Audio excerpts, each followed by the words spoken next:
না না, ওই সিএফএলটা ওদেরই ঘরের টুর্নামেন্ট, ওটা নিয়ে আমরা বেশি মাথা খারাপ করি না। আগামীকাল আমাদের আরেকটি খেলা রয়েছে, সেই খেলাটিতে যদি আমরা জিততে পারি বা অ্যাটলিস্ট ড্র করতে পারি তাহলে হয়তো বা 41তম সিএফএল ট্রফিটাও আমাদের ঘরে আসবে। এটা বোধহয় সঞ্জয়বাবুর কথা একদম ঠিক, এটা আমাদের ঘরের ট্রফি হয়ে যাচ্ছে।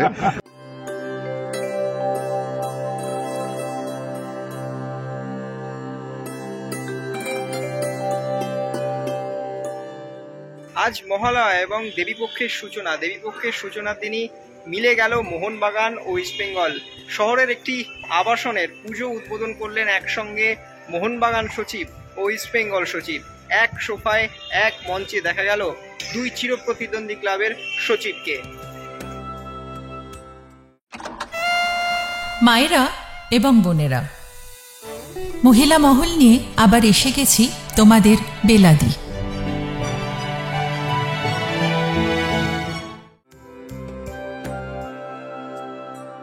নমস্কার দর্শক বন্ধুরা, এক্সট্রা টাইম বাংলায় আপনাদের সকলকে স্বাগত। আমি অরিত্র রয়েছি এই মুহূর্তে শহরের একটি আবাসনে, যেখানে মোহনবাগান সচিব সৃঞ্জয় বসু এবং ইস্টবেঙ্গল সচিব রূপক সাহা, এছাড়াও ছিলেন ইস্টবেঙ্গলের ফুটবল সচিব সৈকত গাঙ্গুলি ও মোহনবাগানের executive committee member Sanjay Ghosh. তারা একসঙ্গে এসে কিন্তু পুজো উদ্বোধন করলেন, দুর্গা পুজো উদ্বোধন করলেন, এবং যেখানে মিলে গেল ইস্টবেঙ্গল ও মোহনবাগান। এবং আগামীকাল ইস্টবেঙ্গল তারা সিএফএল চ্যাম্পিয়ন হতে চলেছে, এবং সিএফএল এর যে ট্রফি, সেই ট্রফি গতবারের যে ট্রফি সিএফএল চ্যাম্পিয়নশিপে, সেই ট্রফিটা তারা পাবে।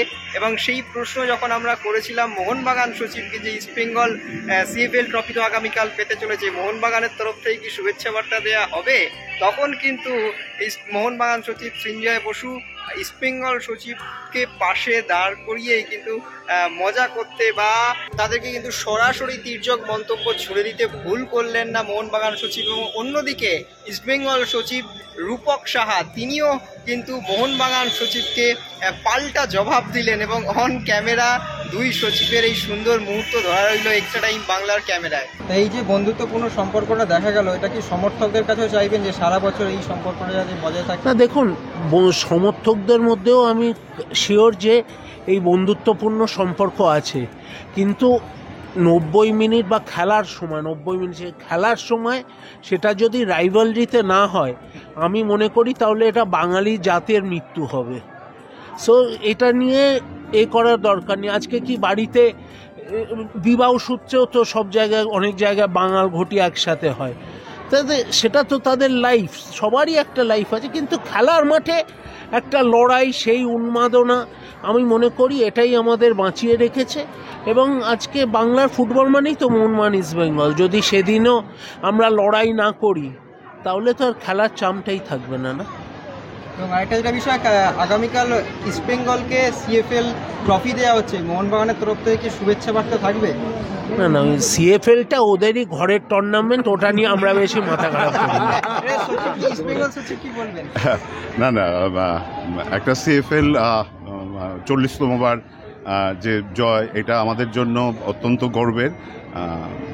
এটা অনেক আগে এসে যাওয়া উচিত ছিল, এলে ভালো হতো, কিন্তু দেরিতে এসছে, পুজো প্রাককালে এসছে, এটা আমাদের পুজো উপহার হয়ে এসছে।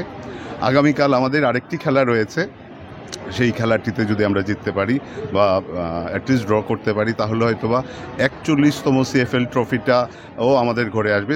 এটা বোধহয় সঞ্জয়বাবুর কথা একদম ঠিক, এটা আমাদের ঘরের ট্রফি হয়ে যাচ্ছে।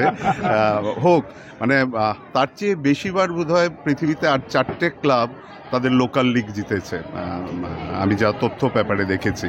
সো দ্যাট ওয়ে এটা ক্লাব, একজন ক্লাবের সঙ্গে যুক্ত বা ক্লাবের সমর্থক হিসেবে এটা আমাদের কাছে অত্যন্ত গর্বে। মোহনবাগানের একই রকম অনেক উজ্জ্বল ইতিহাস রয়েছে, যে উজ্জ্বল ইতিহাসের জন্য আমরা গর্ববোধ করি, বাঙালি হিসেবে গর্ববোধ করি।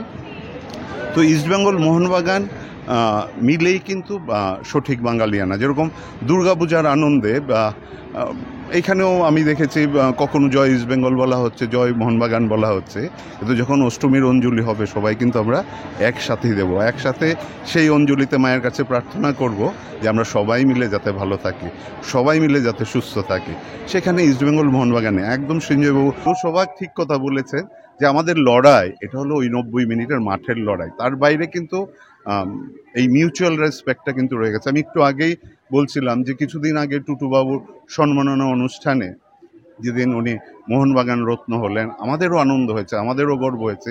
সেখানে কিন্তু উনি মঞ্চে দাঁড়িয়ে বলেছেন যে আমি যদি লিডার দেখে থাকি সেটা হলো দীপক পল্টু দাস। তো এই যে রেসপেক্ট অ্যাজ এ মোহনবাগানের অন্তঃপ্রাণ থেকে ইস্টবেঙ্গলের জন্য এসছে, ইকুয়াল রেসপেক্ট আমরা টুটুবাবুর জন্য রাখি বা এইরকম যারা মোহনবাগানের যারা রয়েছেন তাদের জন্য রাখি। সো এই লড়াইটা বা এই আবেগ, এই উন্মাদনাটা হলো খেলার মাঠে। আদারওয়াইজ আমরা প্রত্যেকেই একজনের আরেকজনের হিতাকাঙ্ক্ষী। উনার বাড়িতে অনুষ্ঠান হলে উনি আমাকে ডাকেন, বন্ধু হিসাবেই ডাকেন, আমি যাই সেখানে। আমিও চাইবো দাদাকে ডাকলে দাদা যাতে আসেন, একদম।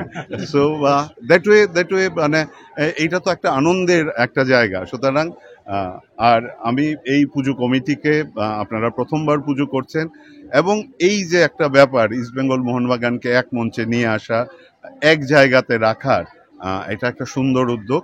যে ইয়াঙ্গারস্টার্স যারা আসবে, যারা আমরা এখন একটা রেগুলার লেভেলে আমরা কমপ্লেন করে থাকি যে বাংলার দুটো বড় দল ইস্টবেঙ্গল মোহনবাগান, কিন্তু বাঙালি খেলোয়াড় নেই। কিন্তু বাঙালি খেলোয়াড়দের আগে বাচ্চাদের খেলতে হবে। সেই খেলাটা কিন্তু আজকের ইয়াঙ্গার জেনারেশন যারা মঞ্চে পরবর্তী সময়ে উঠলো, ছোট ছোট শিশুরা, তারা যখন মোহনবাগানের নাম শুনবে, তারা যখন ইস্টবেঙ্গলের নাম শুনবে, তারা ইনকিউজিট হবে, তারা জানতে চাইবে ইস্টবেঙ্গল কি, মোহনবাগান কি। এবং তাদের উজ্জ্বল ইতিহাস যখন দেখবে, গরিমা যখন দেখবে, তখন তারা কিন্তু ফুটবলের প্রতি ইন্টারেস্টেড হবে। আর ফুটবলের প্রতি ইন্টারেস্ট হলে ওরা ফুটবল খেলবে, আর জয় হবে বাংলার। জয় হোক বাংলার, বাঙালিয়ানার জয় হোক। চলুন দুর্গাপূজা সবাই মিলে, ইস্টবেঙ্গল মোহনবাগান মিলে কাঁধে কাঁধ মিলে আনন্দ করি। পৃথিবীর কানে কানে বলো তাই, নিজেকে বেসেছি বড় ভালো, নিজেকে বেসেছি বড় ভালো। extra time.